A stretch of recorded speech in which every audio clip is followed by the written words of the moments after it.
Hey guys, this is Quinton Bun, and this is from the mind of Quinton. What are we gonna review today? Well, we're taking it back to the hit movie of the summer. Well, the summer of 1989. We're talking Tim Burton's Batman.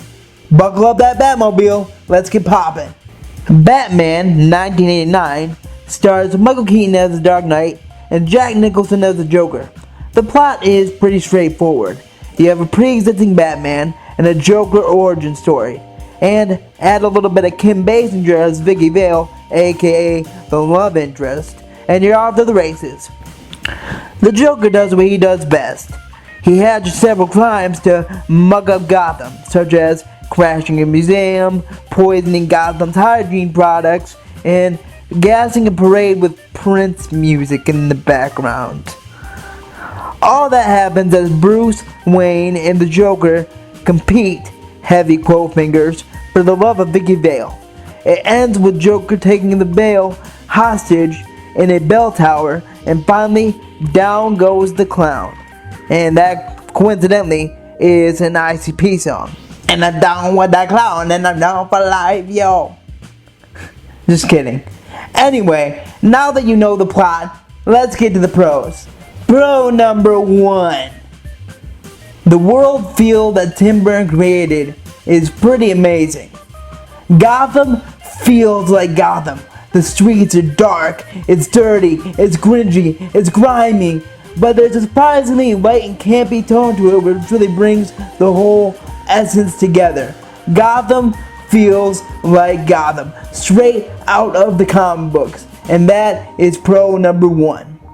Pro number 2 is the Joker. Jack Nicholson brings down the house as the Joker in this film. He does an extraordinary job, and like the world feel, it's straight out the comics, baby. He has the gags, he has the goof, he has the gadgets, he has the chattering teeth. It's like they ripped a page straight out the comic and put it on the screen for us. I think he did an amazing job. Pro number 2, the Joker. Pro number 3 is the Cape Crusader himself, the Batman. I think Batman himself is done very well in this movie. He has the suit, the ambiance. You know, that when you look at the Batman in the comics, that's the Batman you see here. And I think he does a great job, and he's written great, and I think the Batman in this movie is what kids see as Batman. Pro number 4. All these dang gadgets and gizmos that Tim Burton brings into the Batman universe are, once again, I'm gonna say it a lot in this review, straight out the page, baby. He's got the grappling hook. He's got the Batmobile. My mind is blown, bat-blown, with all these amazing gizmos and gadgets that they were able to incorporate into this movie, and it really makes it feel like a comic book Batman movie. Pro number 5 alive, Vicky Vale.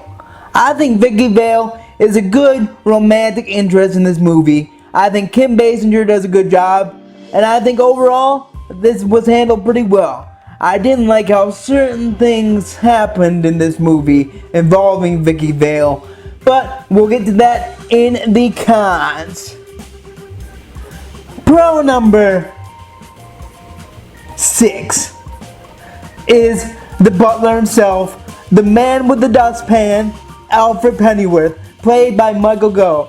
I think in this film and in Batman Returns and in all the 90s Batman movies, Michael Gough does a great job as Alfred. There's a clear father-grandfather dynamic coming in through here, and it works amazing. So pro number 6, and my final pro, is Michael Gough as Alfred, baby. Alright, yeah.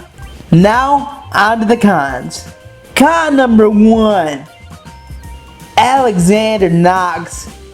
Alexander Knox is this goofy Barney Rubble / like weird sidekick guy, and I think he doesn't have any place in this movie. He's kind of like a prototype Seth Rogen, except he's not that funny and he has a worse laugh.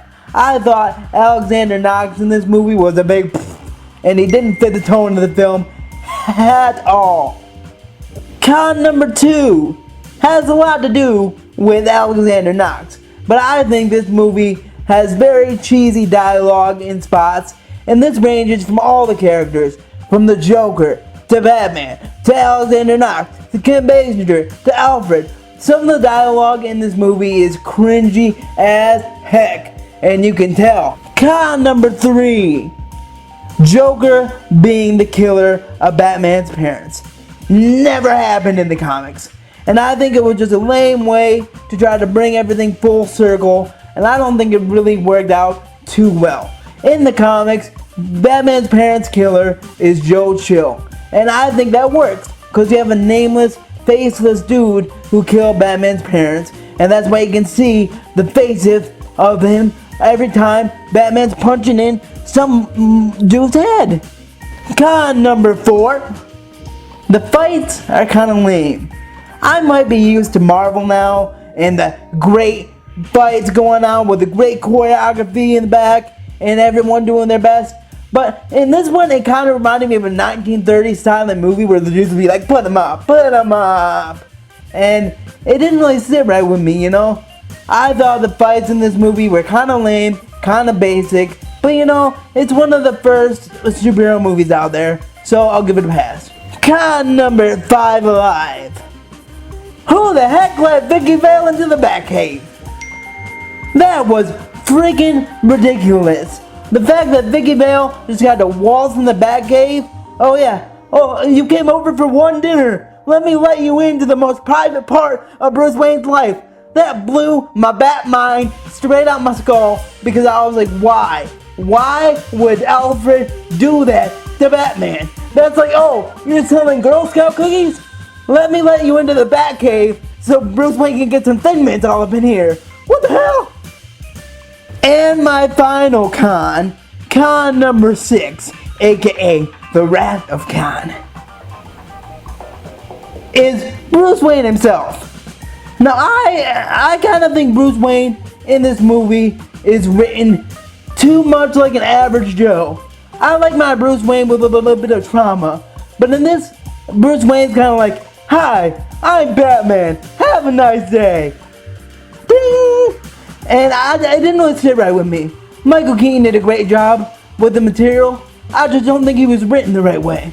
So you may be asking, Quinton, what are your final thoughts on this movie? Well, it's not perfect by any standards. It's corny and a little cringy at times.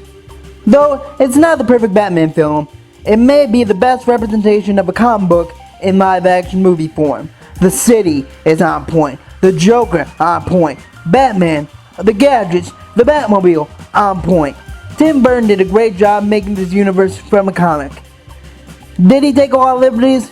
Well, yeah, and that's where it drags. Some of the comedy is forced, Bruce Wayne is far too average, and Vicky Vale in the Batcave, come on! But overall, I would say this movie is a great popcorn flick. Hopefully it inspires more generations to get into comics like it did a young Q. I give it 3.5 out of 5. Alright folks, that's it. This has been From the Mind of Quinton. If you liked this video, please subscribe and make sure you hit that notification bell. And also, follow me on Facebook and Instagram. The links will be in the description. Remember folks, I'm From the Mind of Quinton, reminding you to always be mindful. Peace out.